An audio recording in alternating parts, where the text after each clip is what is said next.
Pour cette partie d'exercice, pour la fonction cube, on doit répondre par vrai ou faux. Ici, les cubes de deux nombres réels opposés sont opposés, ça c'est vrai. Donc par exemple, le cube de moins 1, ça va être l'opposé du cube de 1. Moins 1 fois moins 1 fois moins 1, ça va faire moins 1, et 1 fois 1 fois 1, ça va faire 1. Donc ça, c'est vrai. Mince, j'ai dit vrai et j'ai coché faux, donc c'est vrai.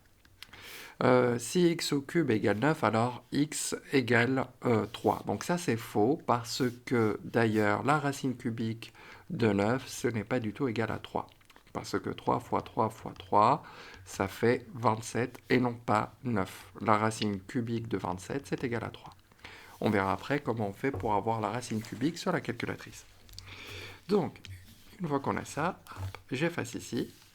Donc, on voit bien que la fonction est strictement croissante. La racine cubique de moins 8, c'est moins 2, et la racine cubique de moins 1, ça va être moins 1 aussi. Donc ça, c'est vrai.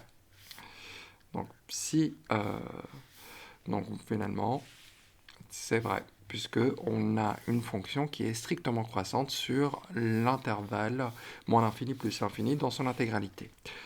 Si x au cube égale 1000, admet deux solutions, ça c'est faux.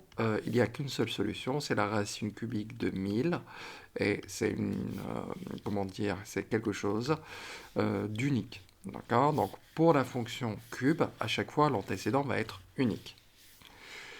Maintenant, on doit faire le tableau entre 2 et 3, x au cube. Donc là, puisqu'elle est croissante, ça ne va changer rien du tout. Donc on va faire 2 fois 2 fois 2, ça fait 8. 3 fois 3 fois 3, ça fait 27. Ici, donc moins 3 fois moins 3 fois moins 3, ça fait moins 27. Hop, x au cube. 4 fois 4, 16. Fois 4, ça va faire 64. Là, hop, donc ça nous fait moins 1.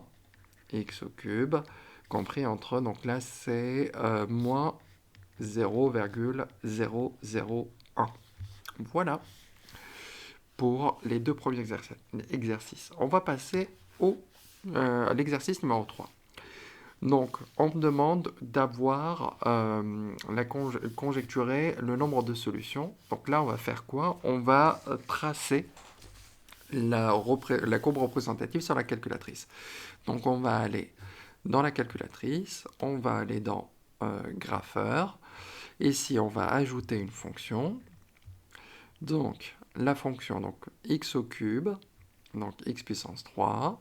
Attention, je vais à droite pour descendre, plus 2x au carré, moins 5x, moins 10.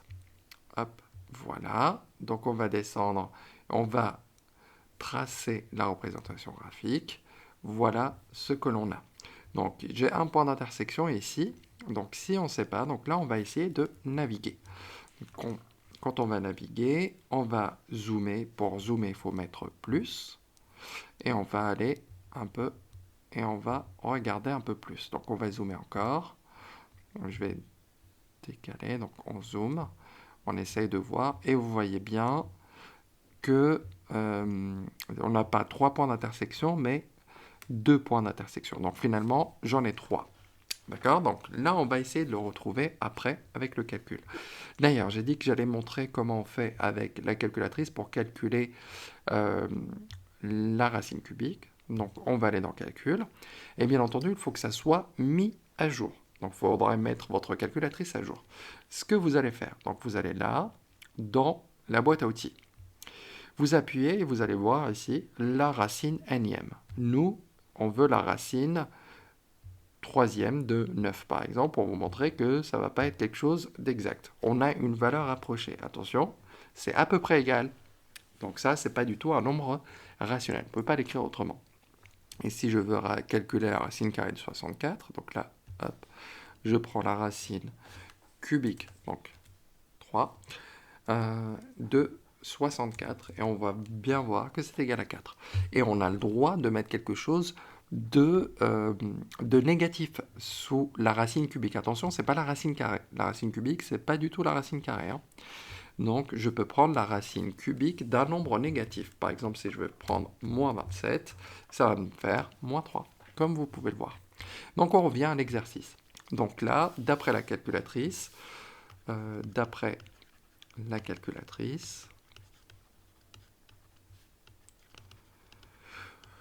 on peut supposer, non, conjecture, c'est une hypothèse, une supposition, supposer que qu'il y a trois solutions. D'ailleurs, un indice, donc là, si vous avez un polynôme et que vous cherchez ses racines, quand est-ce que ça vaut 0, de toute façon, au maximum, il peut y avoir, ici, l'exposant le plus grand, c'est 3, donc c'est au maximum 3 solutions. Alors, donc là, on va résoudre. Donc d'abord, on me demande de démontrer ça.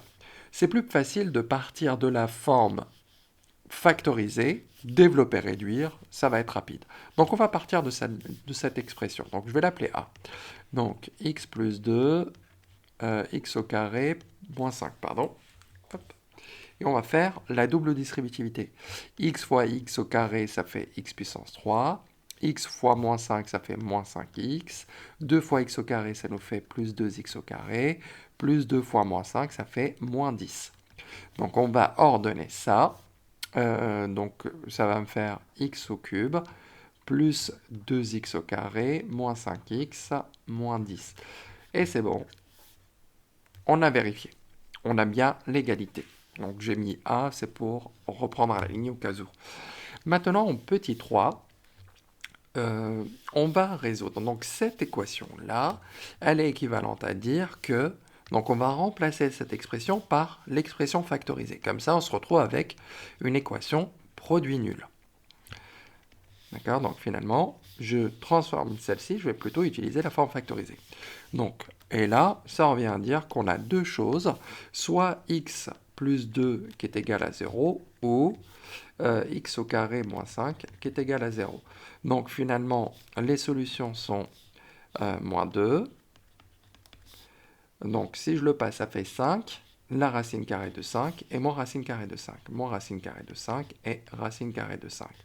Et voilà, on a les solutions. L'ensemble des solutions contient moins 2, moins la racine carrée de 5 et 5.